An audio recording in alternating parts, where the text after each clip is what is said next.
Hasna, Marroc.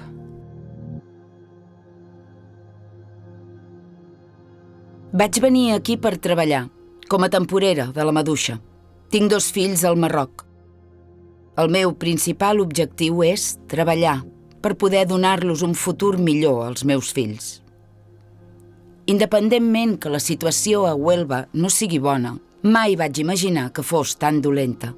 Jo tenia unes expectatives altes i quan vaig arribar em vaig trobar amb la realitat. Et porten a una finca perduda, amb unes instal·lacions amb falta d'higiene, poc saludables, aïllada del poble. Malgrat tot, ho aguanto. El problema va venir perquè ens van trucar per treballar uns dies i ens van tornar a dir que havíem de marxar. La història es repeteix.